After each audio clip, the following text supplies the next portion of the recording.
Hello everyone, welcome to my third video on how to texture a 3D mesh using Google Streetview. This time, rather than manually aligning the texture to the mesh, I'm going to show how to calculate it accurately using an algorithm. To calculate it, I use this method, a couple of different methods, but I like this one. It's a state-of-the-art in accuracy. There are a couple of methods which are similarly accurate but a little bit faster, but for now that doesn't really matter. So Joel Hesch and Stergios Roumeliotis proposed this method in 2011, and you can download the code from their website here, for which I put the link down below. I already downloaded it and put it here in the directory with my mesh and my texture file from Streetview, and I wrote this file postcalculation.m. So this is a script file which uses the post estimation algorithm, and it's all written for use in either MATLAB software or Octave software. And Octave software you can download for free, and then I can just write a script file which runs the post estimation. So this is the file that I wrote myself.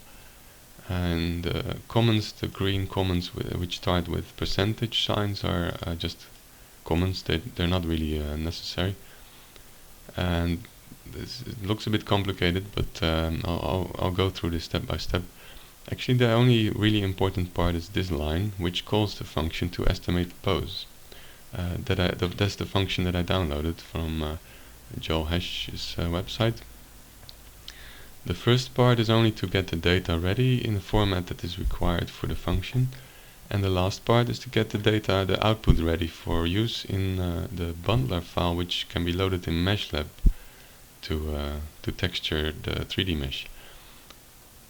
So that's basically all, and the first part needs to be filled in. All the question marks, they need to be supplied, the data there. So I'll go through this step by step and supply the data and show where to find the right values. First of all, well, image size, that's quite simple. We go to our raster file, which we're going to use for texturing, and if we just even hover over it, it shows the dimensions, which is 1920 pixels by 1200 pixels. So let's fill that in already. 1920 by 1200. Then the focal length, that's what I calculated in the previous video from Streetview using the Arc de Triomphe, because that's a very nice location to go around an object and take a couple of pictures from screenshots using print screen. And then I calculated structure from motion using VisualSFM software. If you want to see how to do this, go to my previous video, the second video of the 3. And so the result from that is saved in this bundler.out file, which I also manually changed. But here is the focal length that it calculated from Google Streetview. So let's copy this into our script.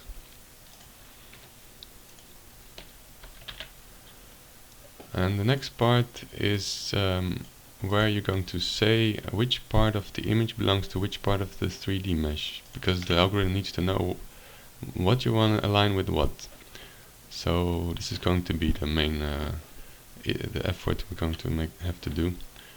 To make it easier, first of all, we need to have a way to find the coordinates of a point in a 3D mesh. And in MeshLab I didn't find how to do this, so I'm going to open the mesh with Cloud Compare, which is also free to use. And we just apply the standard settings. And this is the same mesh. I just need to activate the vertices, because by default it only shows the mesh. But we need the vertices actually, not the mesh. And then I will enable point picking, which is the third icon from the left here, the crosshair symbol. And now I'm able to select any point and then see the details of that point. So let me just select a good point. I want to have something that is easily recognizable in the 3D mesh as a location, and will also be visible in the image. Let's see. So let's choose this one. Let's see, it's a bit picky about where to click.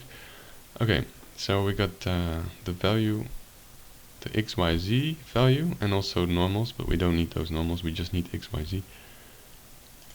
So let's go to our octave file.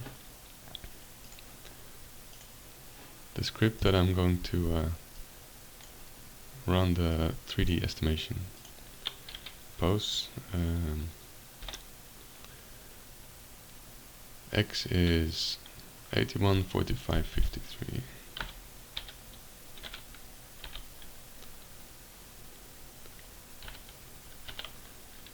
$90.62.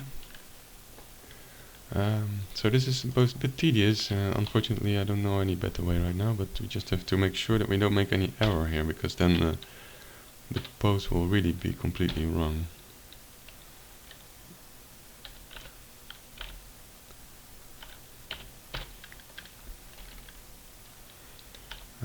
Minus 6641.765625.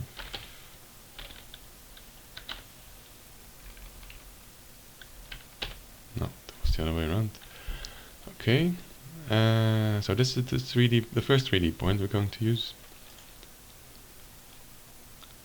And now we have to find the same point in the image. And to do that, you can use anything like paint. For instance, if you move the rounds around, in the lower right corner you will see the coordinates. And the most important thing is that the coordinates should be 0, 0 in the upper left corner.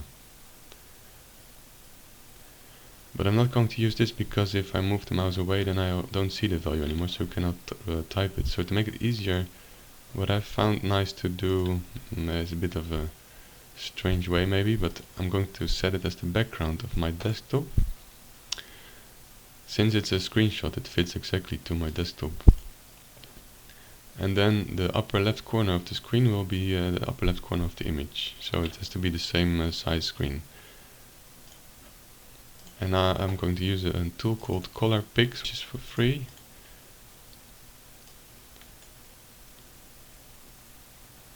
Let's see. Yeah, and we can have a nice magnifier together with the point details. So I can move around the image and press a key, and it will keep the details of the point that I selected. So now we can just copy the data. So it's pixel 1445. Oh, this is not. This is a 2D point. We have to do that here. 1445, 522. So that's the first point. Now we have to get at least 3 points. Let's get the point a little bit far apart. You don't want to get points too close. It's good if they're far apart, but it has to be a part which you really want to get aligned accurately. Let's see, there's a cross here and there's a boat figure. I just use the middle of that.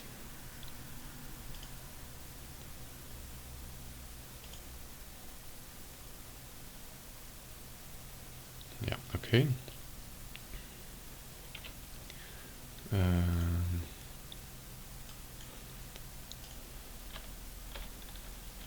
71.5, 77, 73, 44.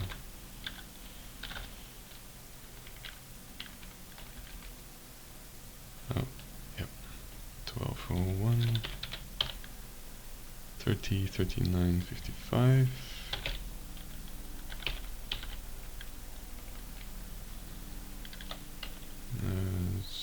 0.024, 76, 5.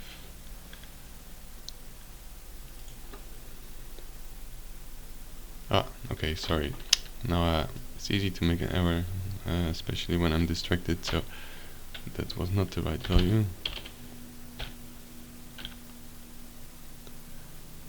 79, 49, 2.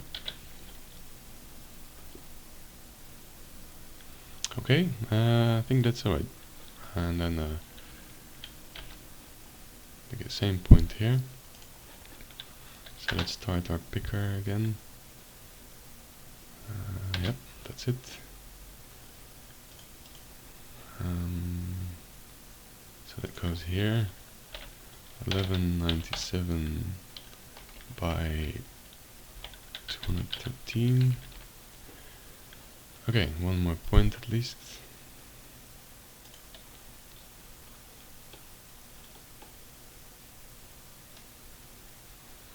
Let's get one here. Let's get the middle of this cross in the window, which is should be easy to find.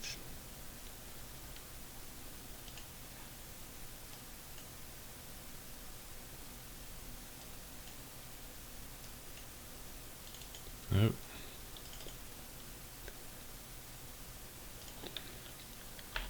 4002, 66, 25, 98.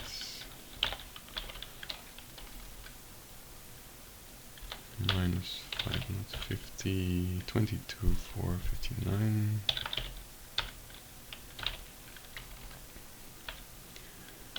And 72, 33.90, 3320. And then the image. So let's see which part this was. Okay, so this extension here.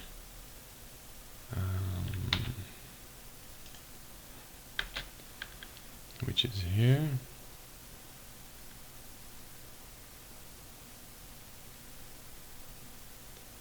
Yep. And I'll put it in our script. So that's 506, 659.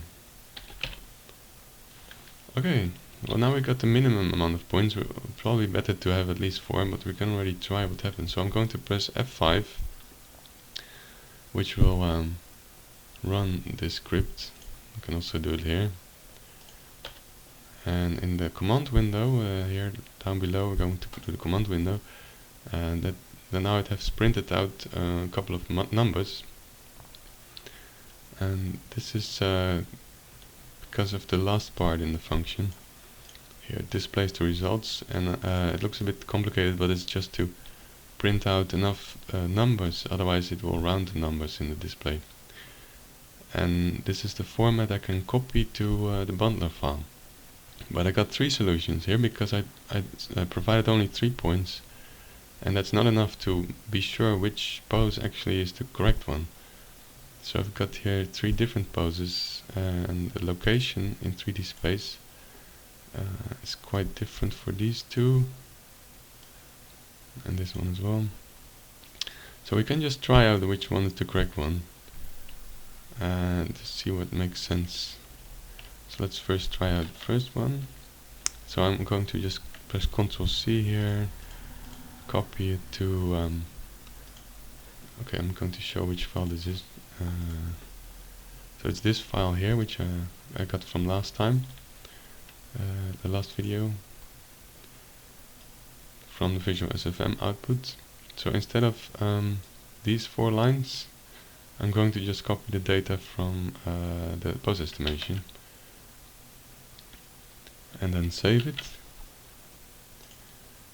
And then let's close the previous result and open this bundler file, which will be opened in MeshLab. And it asks for the list of the file names, which is saved here, which contains the file name of the Street View image. So let's press this button here to show what we have. This is the Street View image, and I press here this icon again to see it. and this is an empty mesh. We have to load the mesh up because it was not part of the bundler file, so it doesn't know yet which mesh we're going to use. And then I'll select the image, and this is the result we get. So this is the post that we just, the one of the 3 results, which is apparently completely wrong. So it's clear to see that we didn't get the right result here. As you can see that we're looking from above. So this is not the right one. So we got 2 more chances. So let's try this one now.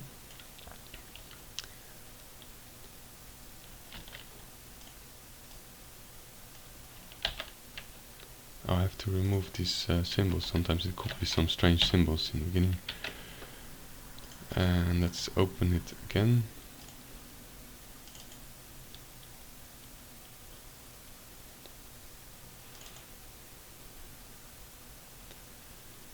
And load the mesh.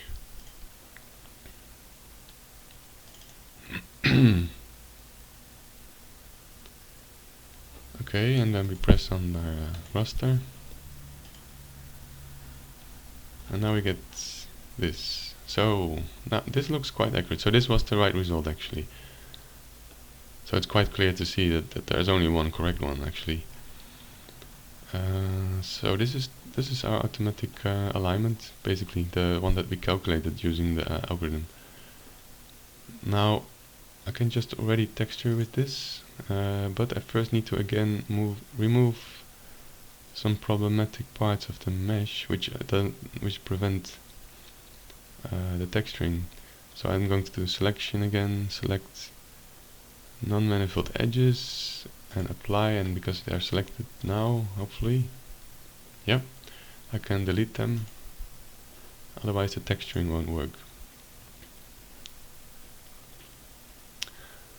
So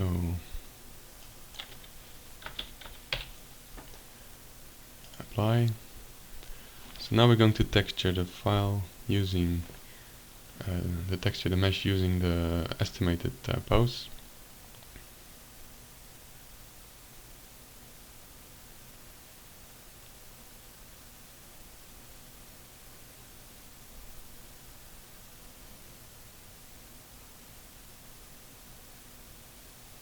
Okay, and let's see the texture. First of all, it should be accurate at least at the place. That I actually gave a point. So this point here, this is one of the points I used for calculating the pose. So that one should at least be estimated accurately. So if you can see this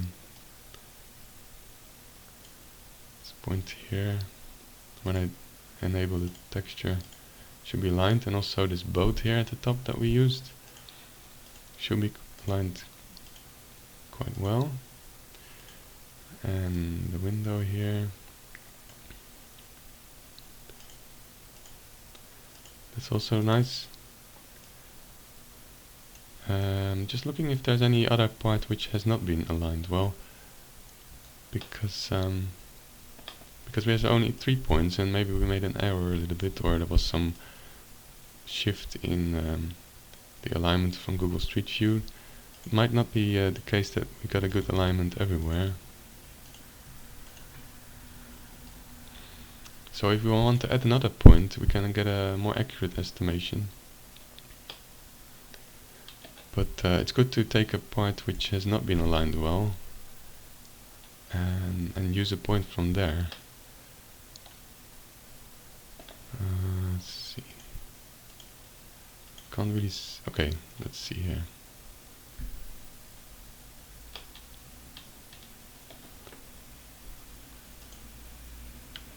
So there's a slight misalignment here. So let's select the point maybe in the middle of this triangle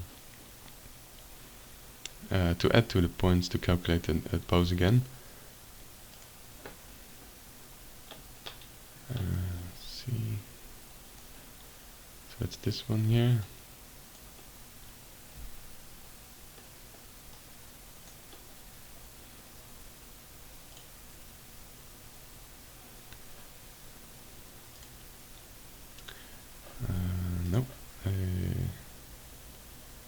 octave, where are you? Yeah. Okay, so this is the program again where we calculate the pose. Let me just remove. Okay, let me just do like this, for in case we calculate again. So let's get at the fourth point. 5921. There's no maximum of points you can give here. The more points you give, the more accurate your result will be, unless you make a mistake in typing, which is quite likely. 19, 23, 83.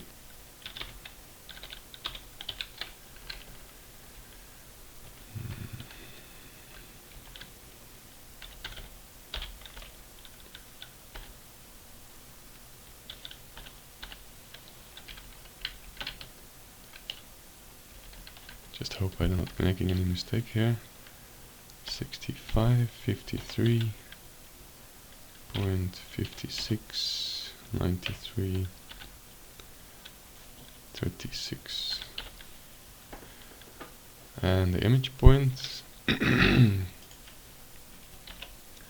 belongs to that location. Where is our color picker? Yeah. Okay, this should be this one.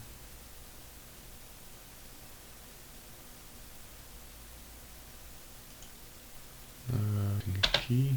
Oh, wait a minute. I think if I press the mouse button. No. I have to press a key. Wait a minute. Ah, I need to activate the screen of the color pick. Sorry. Okay.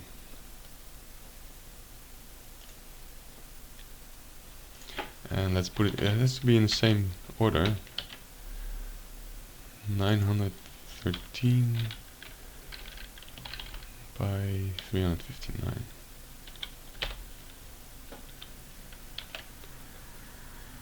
Okay, so we got an extra point, and I can press F5 again to recalculate the pose. And this time we have only one solution, because we now have 4 points, which were enough apparently. Usually there should be enough information to accurately calculate the pose without any alternatives.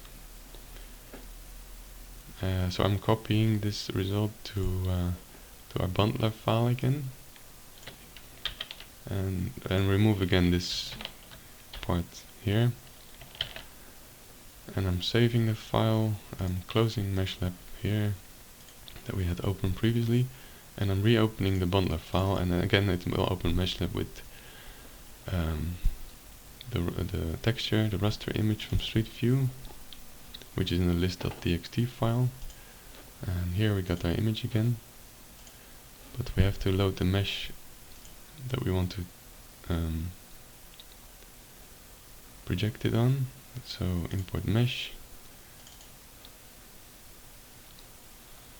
and then just press on the image, and again we got the same correct alignment, but it should be more accurate at the last point that we selected. I have to texture it again, and of course also remove. Oh, I should have done this beforehand, but anyway. So select vertices, no, non-manifold edges.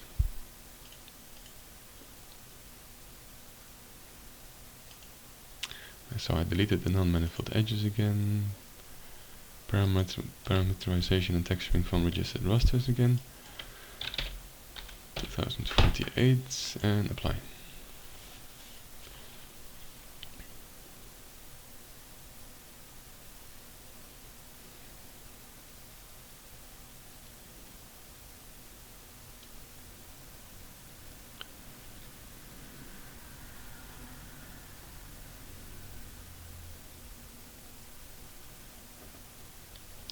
Okay, now the texturing is done, I can close the raster image, and hopefully we got a more accurate result where we added another point.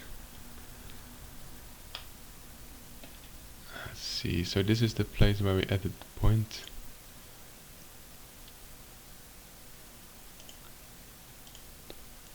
And yeah, it's more accurate now. It's definitely better aligned. You will never get perfect alignment if the original data hasn't been aligned perfectly, because Google Street View is made up out of several images that have been aligned together.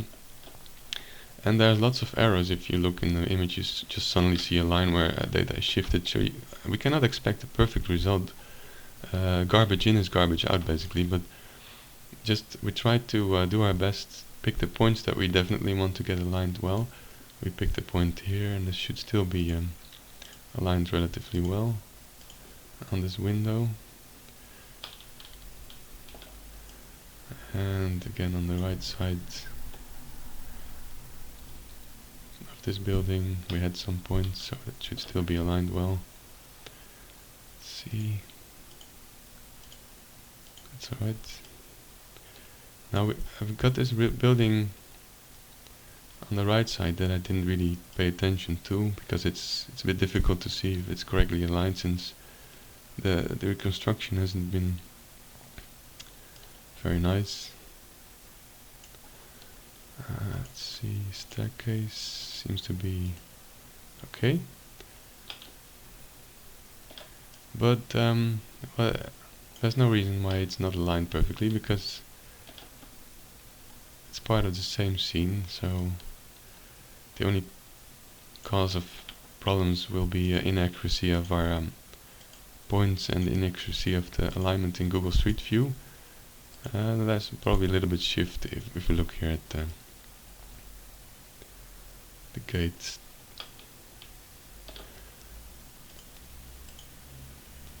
So that's the way to align using tie points and calculations.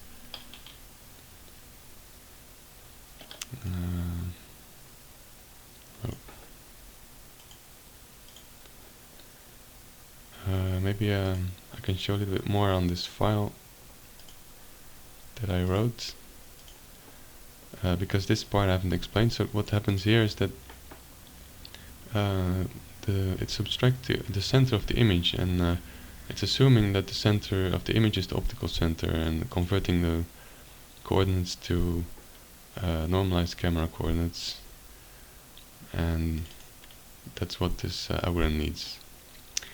And this part is just looping through all the solutions that it came up with.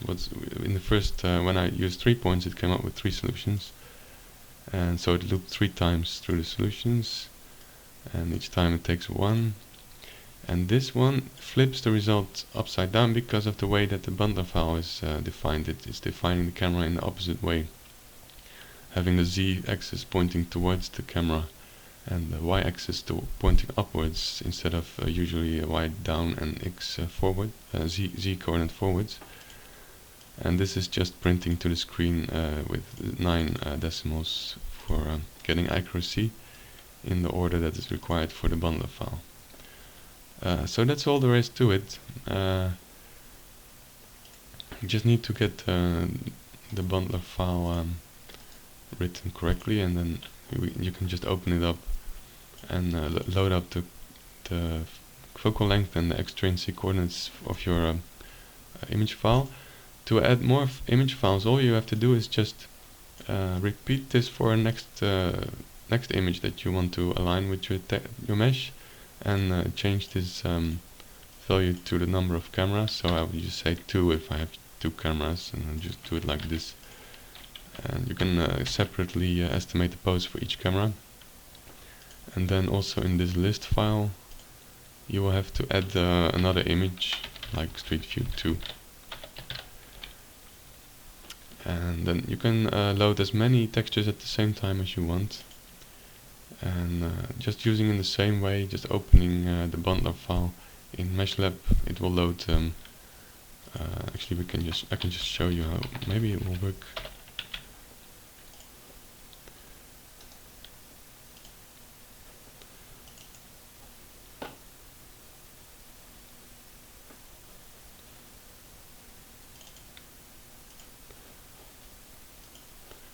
Oh no, it didn't load again another image, but anyway, I hope it's clear. And if you liked this video, please give me a thumbs up, and if you want to see more videos in the future, if I make one, then please subscribe to my channel, and thank you very much for watching.